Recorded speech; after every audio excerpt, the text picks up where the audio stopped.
E1 into क्या, lost card being a diamond, lost card being diamond, और दूसरा क्या हो सकता था chances, lost card being not diamond.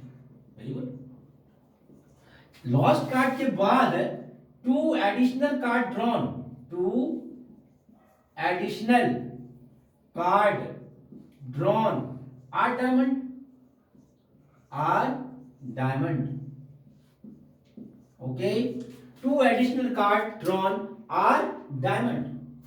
E1 lost card being diamond, E2 lost card being not diamond, और A to additional card जो हमने निकाला वह भी आपके डायमंड होंगे। तो क्या होगा प्रोबेबिलिटी, ये जरा सोच के बताओ, फटाफट बोलो जल्दी जल्दी बेटा। क्वेश्चन में क्या दे रखा है, कुछ नहीं दे रखा आपको।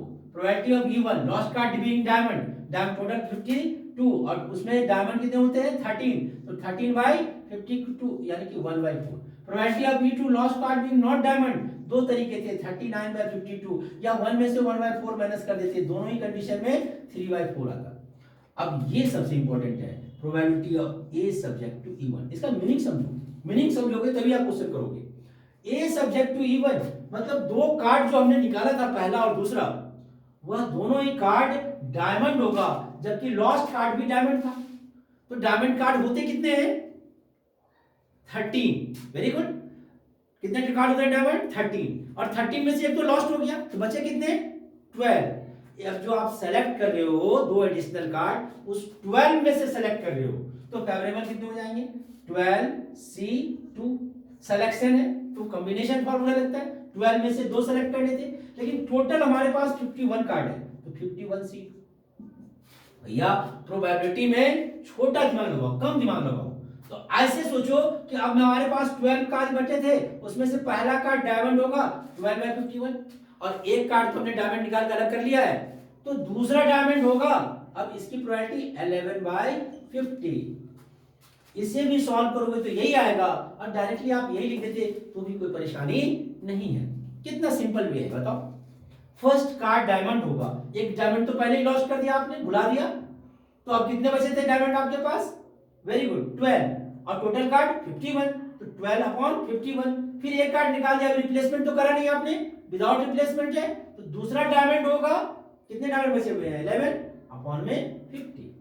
इसी तरह से probability of A subject to E2 मतलब जो लॉस्ट कार्ड था वो डायमंड नहीं था, यानी डायमंड आपके पास 13 है, लेकिन टोटल कार्ड 52 नहीं है 51 है, तो 13C2 अपॉन में 51C2, क्योंकि डायमंड तो 13 है हमारे पास, लॉस्ट कार्ड डायमंड नहीं था।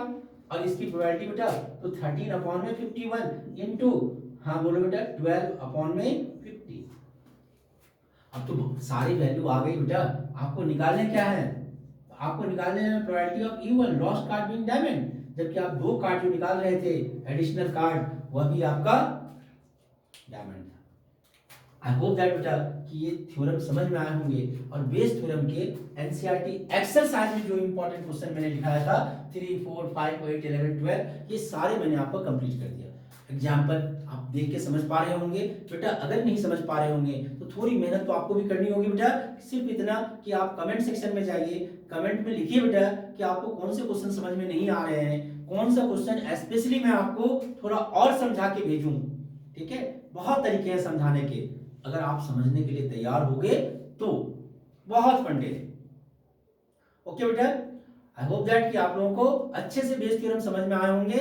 सबसे इंपॉर्टेंट बात है बेटा कि अगर आपको समझ में आ रहे हैं और आपको अच्छा लग रहा है, तो प्लीज एंड प्लीज अपने दोस्तों के साथ खूब जम के शेयर कीजिए, और दोस्तों के साथ ही नहीं, ये 9, 10, 11, 12 एज वेल एज मैं कंपटीशन के लिए भी वीडियो डालने वाला हूं बहुत जल्दी बेटा। तो जो बच्चे कंपटीशन की तैयारी करने हैं, इंजीनियरिंग का as well as SSC, railway, banking, सबका प्लेलिस्ट बना हुआ बेटा। आप अपने अकॉर्डिंग, और आपके घर में अगर और भी कोई है उनको बताइए बेटा कि आप अपने टॉपिक को देखिए, अपने क्लास वाले को देखिए। आपके रिलेटिव में कोई 9, 10 के बच्चे हैं, 8 के बच्चे हैं, जो भी हैं, उनको आप ये ट्रांसफर कीजिए बेटा कि कम से कम ये जितना शेयर ज्यादा करेंगे बेटा, उतने जल्दी हम लोग लाइव गेट टुगेदर होंगे। ओके बेटा, ऑल द बेस्ट।